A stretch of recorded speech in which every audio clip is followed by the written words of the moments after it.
3년간 병든 아내 수연. 지친 남편 지우는 헌신적인 장모 은서에게서 위안과 금단의 욕망을 느낍니다.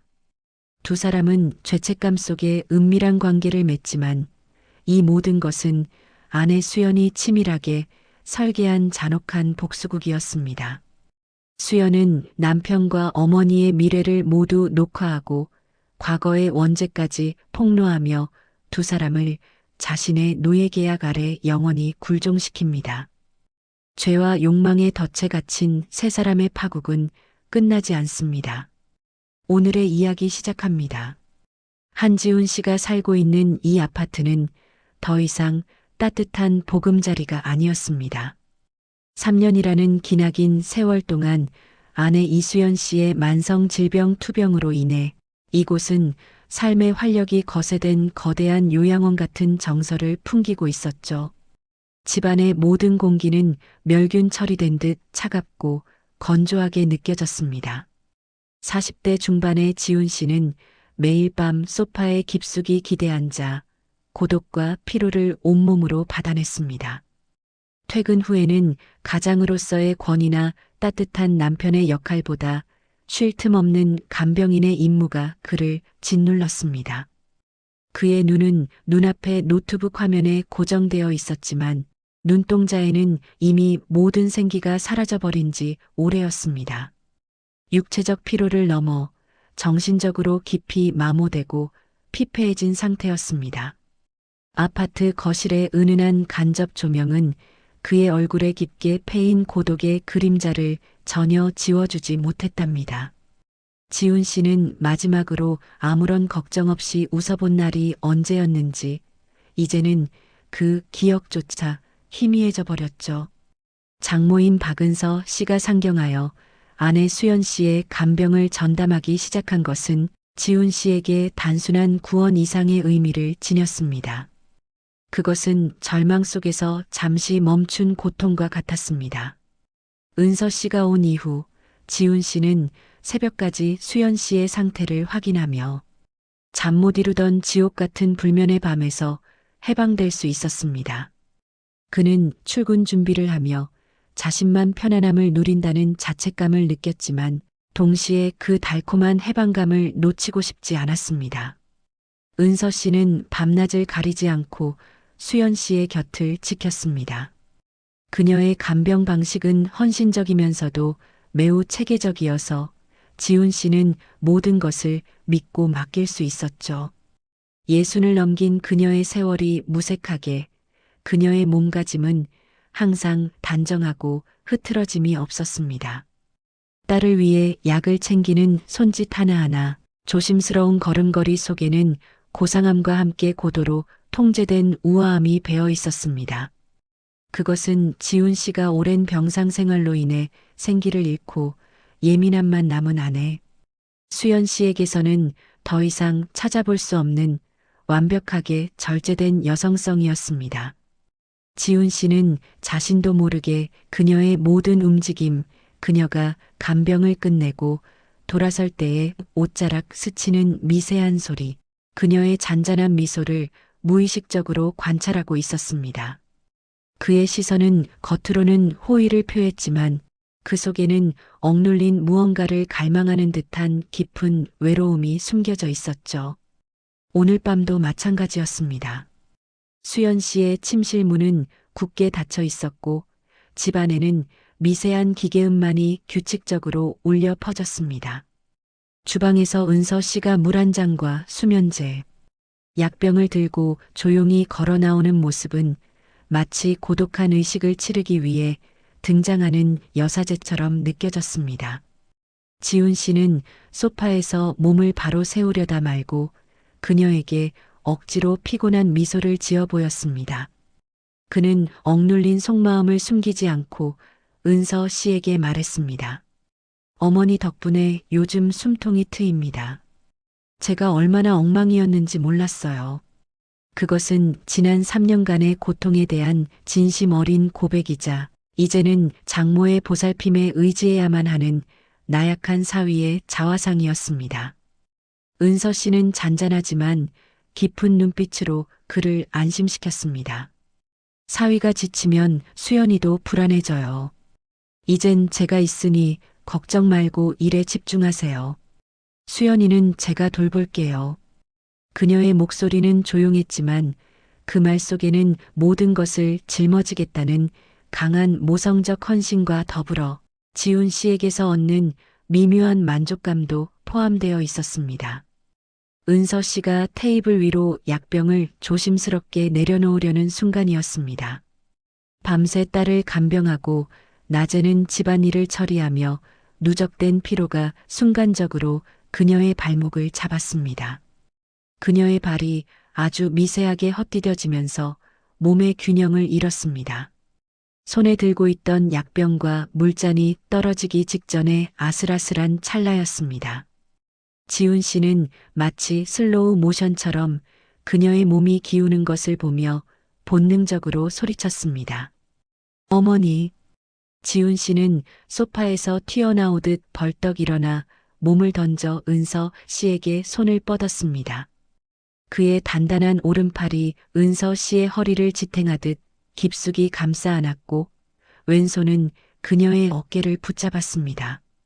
두 사람의 몸이 순간적으로 그리고 피할 수 없는 운명처럼 강하게 밀착되었습니다. 차가운 유리 약병이 지훈 씨의 손등을 스치듯 바닥으로 떨어졌고 물잔은 산산조각 나며 거실 바닥에 둔탁한 소리를 내었습니다. 아주 짧았지만 영원 같았던 정적이 그들의 세계를 감쌌습니다. 은서 씨는 너무 놀라 숨을 멈춘 채 지훈 씨의 품에 쓰러지듯 안겨 있었습니다. 그녀의 규칙적이지만 미세하게 떨리는 숨결이 지훈 씨의 목덜미에 뜨겁게 닿았습니다. 그 순간 지훈 씨는 그녀의 옷에서 풍겨나오는 달콤하고 우아한 향수, 냄새와 50대 여성의 몸에서 느껴지는 예상치 못한 단단하고 긴장된 근육의 감촉에 온몸이 전율했습니다. 그것은 3년간 간병인의 역할로만 존재했던 그의 몸속 깊은 곳에서 잠들어 있던 남성으로서의 본능적인 욕망이 깨어나는 섬뜩한 흥분이었습니다. 은서 씨 역시 겉으로는 평온을 유지하려 애썼지만 그녀의 눈빛은 미세하게 흔들리며 이 금지된 접촉에서 오는 충격과 함께 억압된 해방감을 맛보는 듯 했습니다. 그녀는 지훈 씨의 힘있는 팔과 넓은 어깨에 기대어 잠시 동안 모든 죄책감을 잊고 싶었을 것입니다. 은서 씨는 불현듯 정신을 차린 듯 화들짝 놀라며 황급히 지훈 씨의 품에서 몸을 일으키려 했습니다. 지훈 씨는 본능적으로 그녀를 놓아주기 싫다는 집착이 생겼지만 이내 이성이 돌아와 뒤늦게 팔에 힘을 풀었습니다. 은서 씨의 목소리는 겉으로 드러나는 침착함과는 달리 미세하게 떨리고 있었습니다. 죄송해요. 제가 너무 피곤했나 봐요. 괜찮아요. 은서 씨는 황급히 고개를 숙여 깨진 유리 조각과 떨어진 약병을 줍기 시작했습니다. 지훈 씨는 멍하니 서서 자신의 떨리는 손과 은서 씨의 손끝을 바라보며 자신에게 찾아온 이 낯선 감정의 정체를 알 수 없어 혼란스러워했습니다. 그때 지훈 씨의 시선은 마치 무언가에 홀린 것처럼 복도 끝 아내 수연 씨의 침실문을 향했습니다.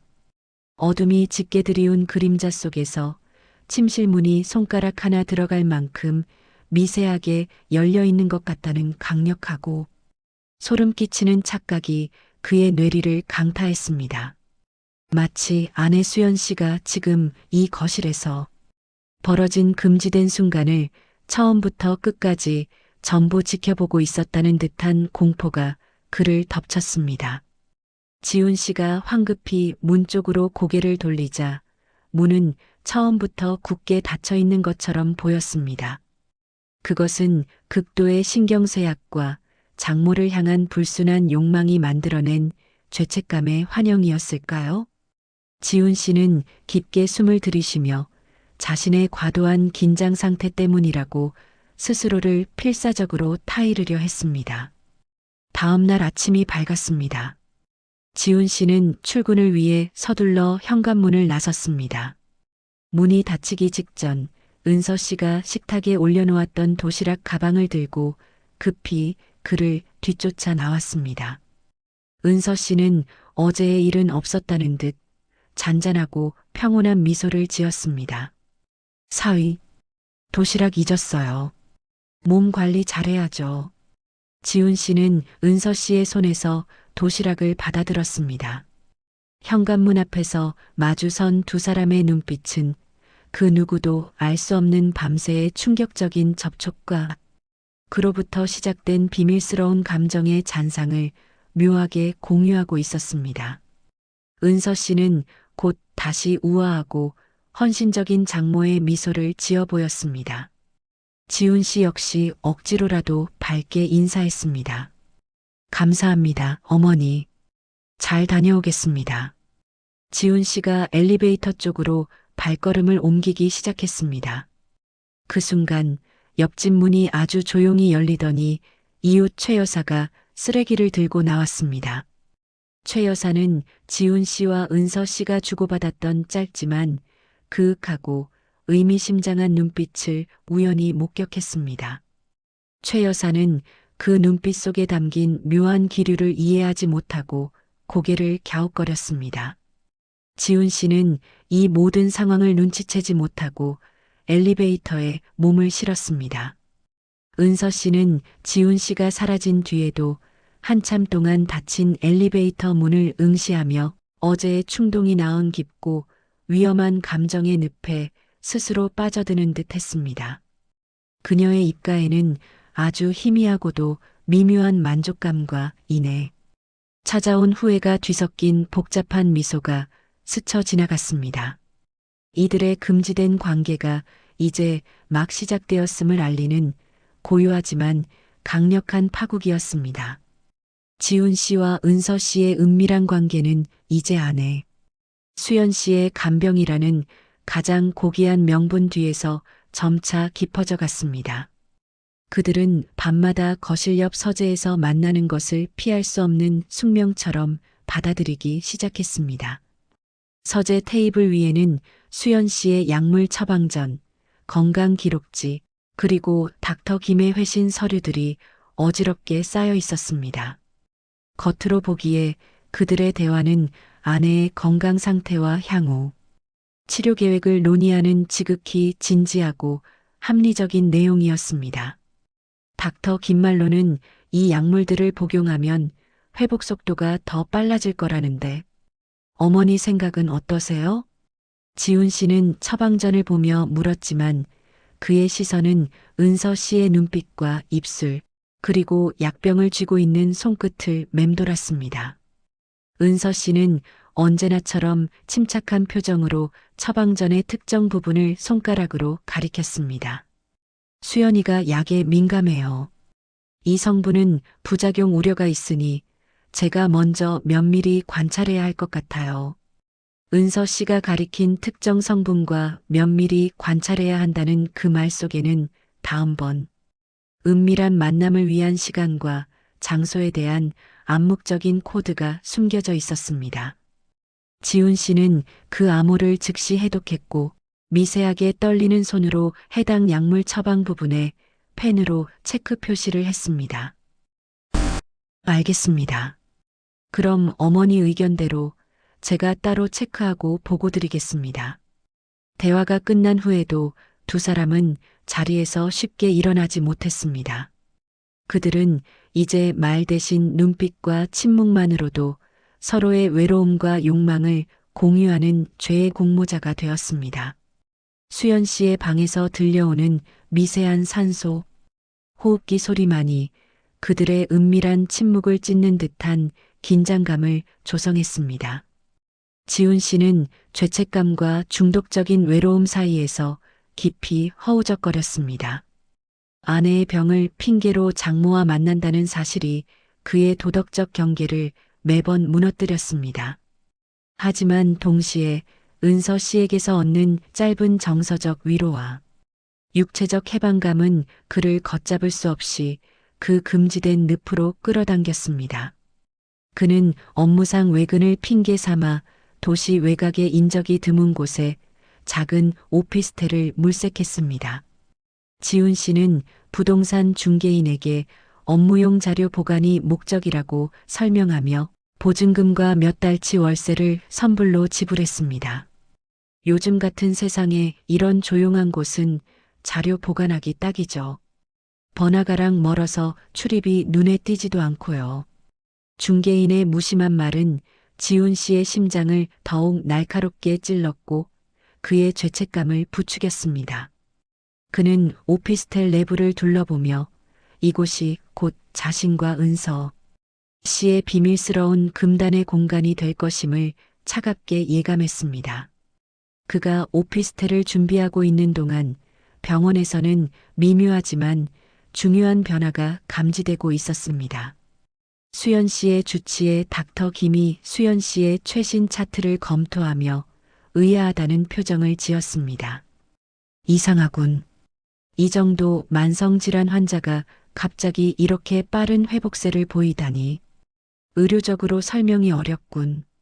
닥터 김은 수연 씨의 호전 상태를 객관적인 지표로 설명하기 어려웠지만 결국 심리적 안정 및 가족의 헌신적 간병에 기인한 호전이라는 다소 심리적인 결론을 내리고 차트를 마감했습니다.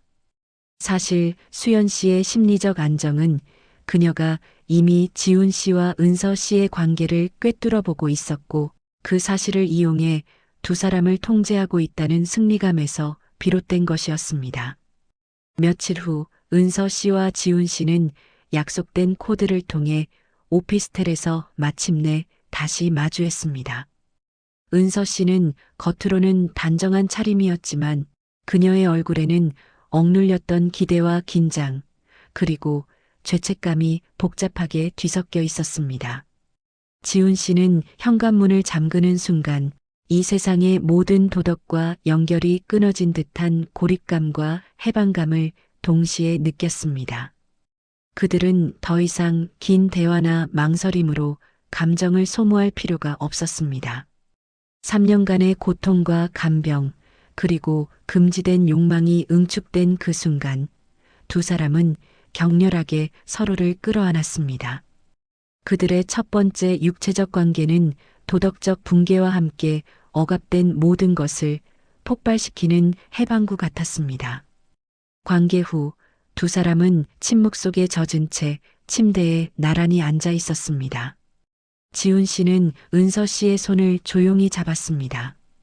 그것은 다음 만남을 예약하는 의미였고 이 위험한 관계를 스스로 끝낼 수 없다는 집착의 표현이었습니다.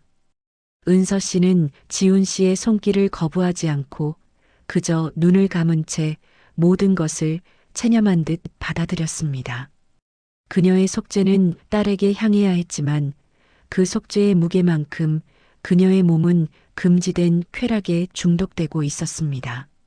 이로써 두 사람은 돌이킬 수 없는 죄의 공모자가 되었습니다. 아내 수연 씨의 퇴원 날짜가 확정되자 지훈 씨와 은서 씨는 자신들의 은밀한 관계가 이제 파국적인 종말을 맞이했음을 직감했습니다. 그들에게 오피스텔은 더 이상 해방의 공간이 아니었고 곧 폐쇄될 공동묘지와 같은 슬픔과 불안으로 가득 찼습니다.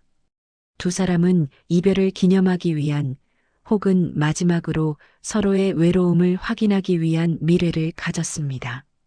침대에 나란히 앉아 서로를 마주보는 그들의 얼굴에는 불안과 슬픔, 그리고 끝나지 않은 욕망이 뒤섞여 비극적인 그림자를 드리웠습니다. 은서 씨는 떨리는 목소리로 애써 눈물을 참고 있었습니다. 수연이가 태어나면 우린 이제 정말 끝이겠죠. 처음부터 없었던 일처럼. 그녀의 목소리는 너무나 낮고 떨려서 흡사 스스로에게 속죄의 주문을 거는 듯 했습니다. 지훈 씨는 괴로움에 찬 표정을 감추지 못하고 고개를 숙였습니다. 어머니, 저 때문에 제가 너무 이기적이었습니다. 당신의 상처를 이용해서. 지훈 씨는 은서 씨의 손을 붙잡고 죄책감과 상실감에 격렬하게 오열했습니다. 그의 눈물은 진정한 사랑이 아닌 죄책감과 욕망을 동시에 잃을지도 모른다는 절망적인 감정에서 비롯된 것이었습니다. 은서 씨는 지훈 씨의 어깨에 얼굴을 묻은 채 더 이상 이 거대한 죄책감을 홀로 감당할 수 없음을 깨달았습니다. 이별 앞에서 그녀는 짊어져 온 수십 년의 짐을 내려놓고 싶었습니다. 은서 씨는 흐느끼는 목소리로 거의 속삭이듯 충격적인 고백을 털어놓기 시작했습니다. 수연이의 병, 사실 단순한 질병이 아니었어요. 저는 당신의 아버지 외에 다른 남자를 만났습니다. 그녀의 과거 외도 사실에 지훈 씨는 온몸의 피가 식는 듯한 충격을 받았습니다. 하지만 은서 씨의 고백은 여기서 멈추지 않았습니다. 10년 전 수연이가 그 모든 것을 알게 되었어요. 어린 수연이가 받은 심리적 충격과 트라우마가 깊은 병이 된 거예요. 의사들은 스트레스성 만성 질환이라 했지만 저는 알아요. 내 죄가 수연이를 망가뜨린 거예요. 지훈 씨는 그 말을 듣고 몸이 완전히 굳어버렸습니다. 자신의 장모가 과거에 저지른 불륜의 원죄가 아내의 만성 질병이라는 파멸적인 결과로 이어졌다는 사실에 그는 머리가 하얗게 비었습니다. 더욱 충격적인 것은 자신이 그 사실을 알면서도 또다시 장모와 금지된 관계를 맺음으로써 그 죄의 고리를 완벽하게 재현했다는 서늘한 깨달음이었습니다.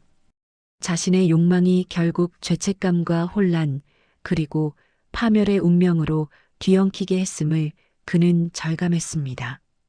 그가 절망에 빠져 고개를 들었을 때 오피스텔의 천장 구석에 아주 교묘하게 숨겨져 있던 작은 물체가 그의 시야에 포착되었습니다. 그것은 손가락 마디만 한 크기의 피놀 카메라였습니다. 고성능 녹화용 렌즈가 지훈 씨와 은서 씨를 정확히 겨냥하고 있었죠. 그리고 그 순간 그 작은 카메라의 빨간 불빛이 깜빡이더니 이내 완전히 꺼졌습니다. 그들의 모든 눈물, 모든 대화, 그리고 방금 있었던 충격적인 고백까지도 이 작은 기계에 의해 완벽하게 기록되었음을 알리는 신호였습니다. 지훈 씨와 은서 씨는 공포에 질려 서로를 바라보았습니다. 그들이 금단의 공간이라고 믿었던 이곳이 사실은 누군가에게 완벽하게 감시당하는 덫이었음을 깨달았습니다. 누가, 언제, 왜? 라는 질문이 그들의 머릿속을 맴돌았지만 그 답은 이미 하나뿐이었습니다. 같은 시각 종합병원 수연 씨의 일인 병실이었습니다. 수연 씨는 침대에 비스듬히 기대어 태블릿 PC를 보고 있었습니다. 화면에는 방금 전 오피스텔에서 은서 씨와 지훈 씨가 포옹하며 오열하고 은서 씨가 과거의 모든 비밀을 고백하는 장면이 끊김없이 재생되고 있었습니다. 수연 씨의 얼굴에는 병약함 대신 모든 상황을 완벽하게 통제했다는 섬뜩할 만큼 차가운 만족감과 미소가 떠올랐습니다. 그녀는 자신이 쌓아 올린 계획의 탑이 무너지지 않고 완성되었음을 확인했습니다. 수연 씨는 태블릿을 끄고는 휴대폰으로 닥터 김에게 메시지를 보냈습니다. 닥터 김에게 보내는 메시지는 간결하고 단호했습니다. 닥터 김, 저의 퇴원 절차는 계획대로 진행해 주세요. 이제 집에 갈 준비가 되었습니다. 수연 씨는 곧 다가올 자신의 복수극을 예고하듯 병실의 차가운 공기 속에서 조용히 승리의 미소를 지었습니다. 아내 수연 씨가 퇴원하여 집으로 돌아온 그날 아파트 전체에는 겉으로는 평온하지만 속으로는 극도의 독을 머금은 듯한 긴장감이 감돌았습니다. 겉모습으로는 병에서 회복된 환자의 모습이었으나 수연 씨의 눈빛은 이전보다 훨씬 강렬하고 예리하게 빛났습니다. 3년간의 고통이 그녀를 단련시킨 무기가 된 듯 그녀는 침착하고 완벽하게 연기를 해냈습니다. 수연 씨는 남편 지훈 씨와 어머니 은서 씨에게 그들의 비밀에 대해 그 어떤 의심이나 추궁도 하지 않았습니다. 오히려 이전보다 더욱 다정하고 헌신적인 아내, 그리고 애틋한 딸의 역할을 수행하며 두 사람의 불안감을 극대화했습니다. 이러한 수연 씨의 태도는 지훈 씨와 은서 씨에게 폭풍전야의 고요함처럼 느껴졌습니다. 두 사람은 언제 어떤 방식으로 자신들의 파멸이 시작될지 모른다는 극도의 공포에 시달려야 했습니다. 오후가 되자 수연 씨의 개인 변호사인 박 변호사가 냉철하고 빈틈없는 인상을 풍기며 서류 가방을 들고 집을 방문했습니다. 박 변호사는 거실 테이블에 앉아 은서 씨에게 서류 한 묶음을 정중하게 건넸습니다. 박은서님, 이 서류에 서명해 주셔야겠습니다. 이수연 씨의 안정적인 요양을 위한 법적 장치입니다. 박 변호사의 말은 정중했지만 그 뒤에는 거부할 수 없는 강력한 압력이 느껴졌습니다. 은서 씨가 떨리는 손으로 서류를 펼쳐보았습니다. 그것은 단순한 간병 동의서가 아니었습니다. 그녀의 과거 외도 사실, 그로 인한 수연 씨의 병의 연관성, 그리고 사위 지훈 씨와의 불륜관계 등 모든 비밀을 평생 발설하지 않는다는 내용이 담겨 있었습니다.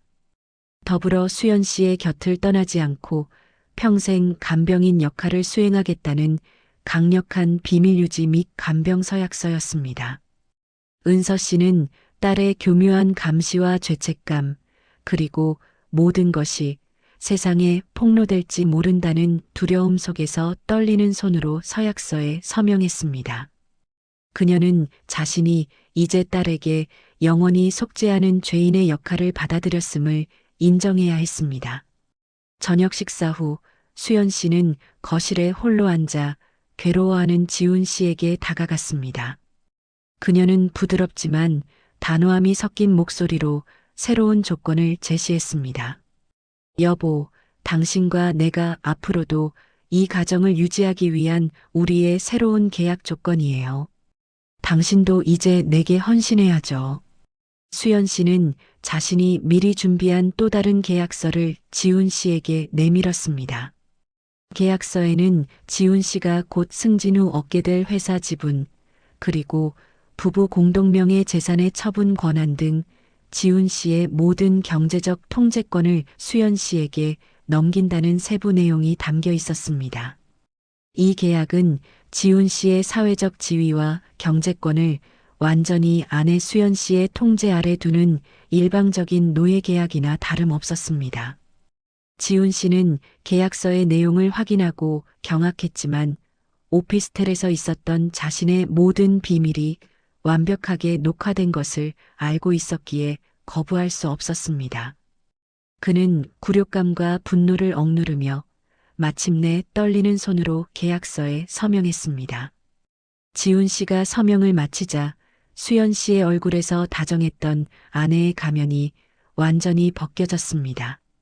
그녀는 의자에 기대앉아 차갑게 웃으며 숨겨왔던 모든 진실을 폭로하기 시작했습니다. 사실 제 병은 완치될 수 있었어요. 제가 의도적으로 약물 반응에 대한 거짓 정보를 닥터 김에게 제공했고 회복 상태를 조절했던 거죠. 지훈 씨는 그 말을 듣고 머리가 텅 비는 듯한 충격을 받았습니다. 제가 조금 더 아파야 어머니와 당신이 저를 돌보는 의무감이라는 덫에 갇힐 수 있었으니까요.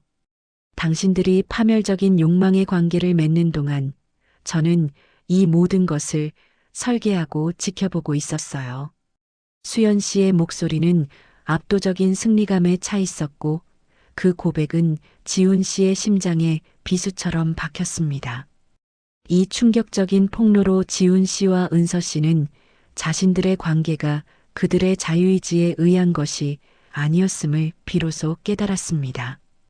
그들은 자신들이 수연 씨가 설계한 치밀하고 잔혹한 복수국의 희생양이었다는 진실을 뒤늦게 마주해야 했습니다. 지훈 씨와 은서 씨의 눈빛에는 분노와 공포, 그리고 수연 씨의 통제 아래에서 영원히 벗어날 수 없는 굴종의 그림자가 깊게 드리워졌습니다. 모든 것이 정리된 후 지훈 씨의 아파트는 겉보기에 완벽한 질서 속에 놓였습니다. 은서 씨는 서약서에 서명한 후 완전히 체념한 듯 무표정한 얼굴로 수연 씨의 모든 간병을 전담했습니다. 그녀의 헌신적인 태도는 겉으로 보기에는 속죄의 삶을 받아들인 듯 보였지만 그 속에는 딸의 잔혹한 복수에 굴복한 어머니의 처절한 굴종이 숨겨져 있었습니다. 지훈 씨 역시 수연 씨와의 계약 조건에 따라 자신의 사회적 지위와 재산을 유지하기 위해 겉으로는 아내에게 순응했습니다. 하지만 그는 자신의 인생이 수연 씨라는 거대한 감옥에 갇혔음을 스스로 인지하며 무너진 자존감과 증오심 속에서 매일을 고통스러워했습니다. 저녁 식사 시간이 되었습니다. 세 사람은 거대한 원목 식탁에 마주 앉았지만 그들 사이의 공기는 끓어오르는 용광로처럼 뜨겁고 위태로웠습니다. 식탁 위에는 호화롭고 정갈한 음식들이 놓여 있었지만 아무도 그 음식의 맛을 음미하는 것 같지 않았습니다. 수연 씨는 그들 가운데 앉아 평온하고 만족스러운 미소를 지으며 식사를 주도했습니다. 그녀의 모든 행동은 가정의 평화를 연출하는 것이었지만 실제로는 지훈 씨와 은서 씨를 향한 강력한 통제와 감시의 시작이었습니다. 수연 씨는 지훈 씨에게 회사 업무에 대한 조언을 건네기도 하고 은서 씨에게는 자신의 몸 상태에 대한 질문을 던지며 두 사람의 일거수일투족을 확인했습니다. 그녀의 다정한 말 한마디 한마디가 두 사람에게는 비수처럼 느껴졌습니다. 어머니, 오늘 약은 제가 직접 챙겨 먹을게요. 이제 제가 많이 회복됐으니까요. 수연 씨는 은서 씨에게 직접 간병을 맡기지 않는다는 듯 말했고, 이는 은서 씨의 간병인 역할조차도 수연 씨의 의지에 따라 언제든 중단될 수 있음을 암시하는 냉혹한 통제였습니다. 은서 씨는 무표정한 얼굴로 대답했습니다. 네, 그러세요. 지훈 씨는 수연 씨의 차가운 눈빛과 은서 씨의 텅 빈 얼굴 사이에서 자신이 이 잔혹한 드라마의 영원한 조연이 되었음을 깨닫고 질식할 것 같은 고통을 느꼈습니다. 그는 이 모든 고통과 굴욕으로부터 잠시라도 벗어나기 위해 조용히 찻잔을 들어 올렸습니다. 그때 식탁 아래에서 은서 씨의 무릎이 지훈 씨의 무릎에 아주 미세하게 닿았습니다. 지훈 씨는 심장이 멎을 듯 놀랐지만 수연 씨의 시선을 의식하며 평온한 표정을 유지하려 필사적으로 노력했습니다. 은서 씨는 이내 무릎을 떼고 지훈 씨의 찻잔이 놓여 있던 테이블 모서리에 작게 접힌 종이 쪽지 하나를 재빨리 밀어 놓았습니다. 수연 씨는 와인을 마시는 데 집중하느라 이 은밀한 움직임을 전혀 눈치채지 못한 듯 했습니다. 지훈 씨는 숨을 참고 마치 테이블 위에 빵 조각을 집는 듯 자연스럽게 쪽지를 찻잔 밑으로 끌어당겼습니다. 그는 덜덜 떨리는 손으로 쪽지를 열어보았습니다. 쪽지에는 은서 씨의 필체로 오피스텔에서의 미래를 예약할 때 사용했던 단 2글자가 선명하게 적혀 있었습니다. 오늘 밤, 지훈 씨는 쪽지를 쥐고 있는 손에 자신도 모르게 힘이 들어갔습니다. 이 2글자는 이 관계가 수연 씨의 통제 아래에서 끝난 것이 아니라 더욱 은밀하고 뒤틀린 형태로 영원히 지속될 것임을 알리는 충격적인 선언이었습니다. 지훈 씨의 눈빛은 절망과 증오, 그리고 끝나지 않은 욕망이 뒤섞인 채 바로 눈앞에서 평온한 미소를 짓고 있는 수연 씨를 향했습니다.